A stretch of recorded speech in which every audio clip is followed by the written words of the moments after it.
Who are you really when no one is looking? How many times have you felt that there is a more authentic version of yourself hidden under layers of social expectations, fears, and conditioning? Carl Jung, one of the greatest psychologists in history, dedicated his life to exploring the paths that lead us to our true selves, a process he called individuation. On this journey of self-discovery, we discover that we have become who we really are, not by accident, but through a conscious process of integrating the deepest and often unknown parts of our psyche. What would happen if you could finally remove the masks you wear daily and fully embrace your authentic nature? What would it be like to live in harmony with all aspects of your being, including those that you try to hide or deny? Get ready for a transformative journey through Jung's revolutionary concepts that continue, decades after his death, to illuminate the path to becoming who we truly are. The social mask. In Jungian theory, the persona or social mask represents the face we show to the outside world. It is our public interface, carefully constructed to meet societal expectations and ensure our acceptance in the diverse circles we frequent. Jung observed that we have been developing this mask since childhood, when we learn which behaviors are rewarded and which are punished. Over time, this adaptation becomes so natural that we often confuse our persona with our true self. This mask is not inherently negative. It serves as a necessary mechanism of protection and social adaptation. Imagine how exhausting and potentially chaotic it would be if we expressed every thought, emotion, or impulse without any filter. The persona allows us to navigate the social world with greater ease, functioning as a diplomatic interface between our inner and outer worlds. The problem arises when we completely identify with our mask, forgetting that it is only one facet of who we are. Many people spend their entire lives believing that they are their persona, without ever questioning whether the roles they play, the dedicated professional, the perfect father, the obedient daughter, the always available friend, genuinely represent who they are in essence. This excessive identification with the social mask can lead to a sense of existential emptiness. Have you ever found yourself thinking, "I have everything I ever wanted, so why do I feel so empty?" Or, "Am I living the life I chose or the one others chose for me?" These questions often arise when there is a disconnect between our persona and our authentic self. Jung warned that the more rigid and inflexible our persona is, the greater the price we will pay internally.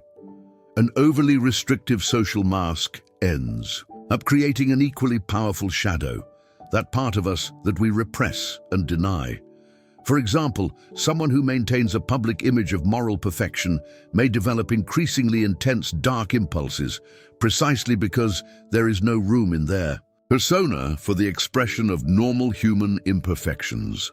The first step to becoming your true self involves acknowledging that you are wearing masks. Notice how your behavior, language, and even body posture change depending on the social context. Notice how you present yourself differently in a work meeting, on a romantic date, or at a family gathering. These variations are not necessarily falsehoods, but adaptations that his psyche has developed. The journey to authenticity doesn't require you to completely abandon your persona. That would be impractical and even harmful.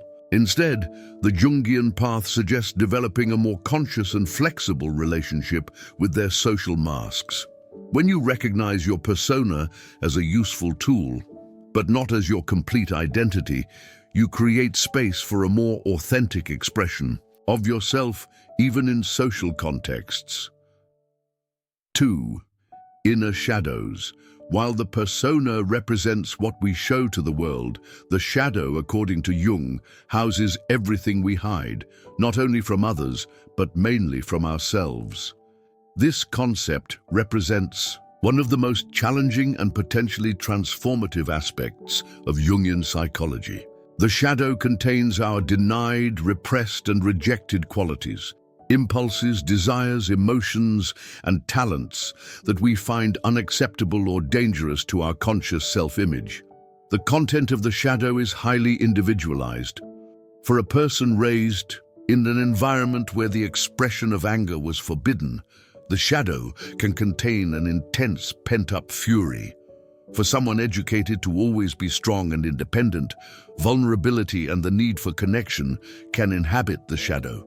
What determines what goes into the shadow is not necessarily its objective moral quality, but its incompatibility with our persona and conscious ideals.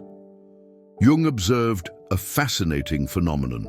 The more we deny aspects of our shadow, the more power they gain over us. They don't disappear simply because we ignore them. On the contrary, they find indirect forms of expression.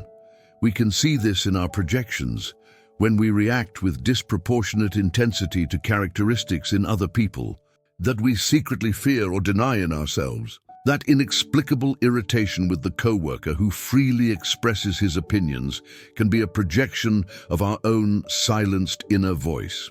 The shadow also manifests itself in our behavioral lapses, when we act in ways that we later consider out of character. The executive who maintains an image of perfect control, but explodes in a fit of rage during a moment of stress. The person who prides himself on his honesty, but catches himself telling little lies. These moments are not character flaws, but signs that repressed aspects of our psyche are seeking recognition. Shadow work is essential for anyone seeking to become their true self, as we cannot be authentic while denying significant parts of who we are. This work begins with the courage to look inward and ask, what am I avoiding recognizing in myself? It requires brutal honesty and a willingness to feel discomfort, as confronting the shadow is rarely a pleasant experience. A practical approach to this work is to observe our intense emotional reactions. When something irritates us deeply in another person, we can ask ourselves, what does it awaken in me? Is there a similar aspect of me that I have trouble accepting?